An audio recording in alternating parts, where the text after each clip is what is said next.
स्वागत है दोस्तों आपका हमारे चैनल पर। मंदिर का भंडारा। एक पति पत्नी के जोड़े को 2 बच्चे हुए, दोनों ही बेटे। माँ बाप ने इन दोनों ही बच्चों को खूब प्यार से पाला पोसा, पढ़ाया लिखाया, बड़ा किया और इस काबिल बनाया कि वह अच्छी नौकरी कर सकें, समाज में अच्छा जीवन व्यतीत कर सकें। अपने बच्चों के लिए दिन रात कड़ी मेहनत करके एक बंगले जैसा 2 मंजिला घर बना कर दिया, ताकि दोनों बेटे शादी के बाद भी एक साथ लेकिन अलग अलग मंजिलों पर रह सकें, ताकि आगे चलकर कभी बंटवारे का विचार ना आए और इनमें लड़ाई झगड़े ना हों। दोनों बेटों को अच्छी नौकरियां लग गईं, दोनों की ही शादी हो गई। बड़ा बेटा जो घर के पहले माले पर रहता था, उसको एक बच्चा भी हुआ। पोते का मुंह देखकर दादा दादी बहुत खुश हुए। सब ठीक चल रहा था, लेकिन थोड़े ही दिनों बाद बूढ़े पति की मौत हो गई।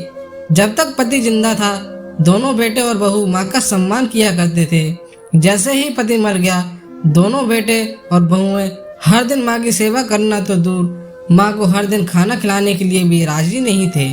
दोनों बेटे और बहुओं ने मीटिंग की और तय किया कि माँ को खाना खिलाने की जिम्मेदारी बांट ली जाए, यानी कि 15 दिन बड़ा बेटा और 15 दिन छोटा बेटा माँ के खाने की जिम्मेदारी लेगा। बेटों को बिना दिन रात देखे भूख ना होते हुए भी और मनचाहा खाना हमेशा खिलाने के लिए जो माँ तैयार रहती थी, अब उसी माँ को बेटों के यहाँ पर दिनों के हिसाब से खाना दिया जाता था। माँ का दिल बड़ा था।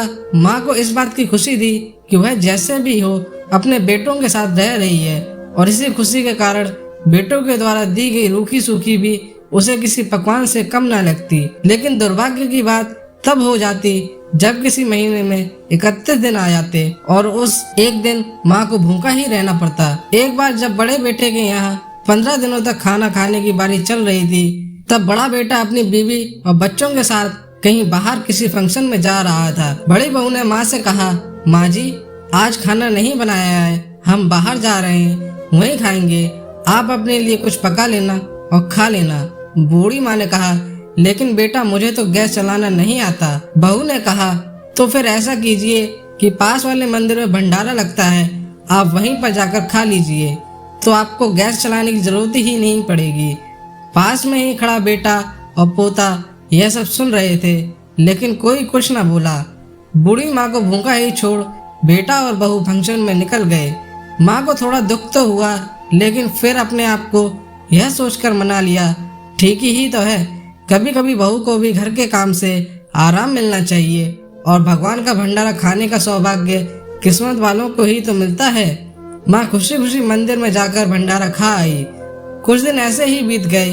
एक दिन बड़े बेटे को छुट्टी थी। बेटा बहू और उनका बच्चा अपने घर में साथ में समय बिता रहे थे। माँ बाप छोटे बच्चे को पूछ रहे थे कि वह बड़ा होकर क्या बनना चाहता है और क्या करना चाहता है।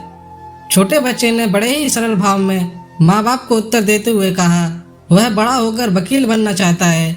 उसकी इच्छा इस घर से भी बड़ा एक घर लेने की है, लेकिन वह घर मंदिर के पास होना चाहिए।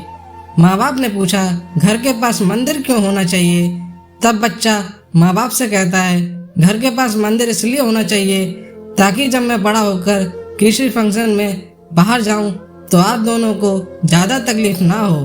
मंदिर नज़दीक रहेगा तो आपको ज्यादा दूर जाकर भंडारा नहीं खाना पड़ेगा। मासूम बच्चे का ऐसा जवाब सुनकर दोनों ही के पैरों तले से जमीन खिसक गई। उन्हें अपनी गलतियों का एहसास अब जाकर हुआ। दोस्तों, दुनिया में हर माँ बाप यह सोचकर अपने बच्चों को बड़ा करते हैं कि वह उनके बुढ़ापे की लाठी बनेंगे, ना कि वह लाठी बनकर उनके ही पीठ पर बरसेंगे। कर्म का चक्र निरंतर घूमता रहता है। आज जो तुम दूसरों के साथ कर रहे हो, आगे चलकर तुम्हारे साथ वही होगा, यह तय है। इसलिए हमेशा याद रखो कि दूसरों के साथ वैसा ही बर्ताव करो जैसा तुम चाहते हो कि बाकी तुम्हारे साथ करें। आपको ये कहानी कैसी लगी कमेंट करके हमें जरूर बताएं। अगर आपको ये कहानी पसंद आई तो अपने दोस्तों के साथ भी शेयर करें। चैनल पर नए हैं तो चैनल को सब्सक्राइब जरूर करें। कहानी सुनने के लिए आप सभी का बहुत बहुत धन्यवाद।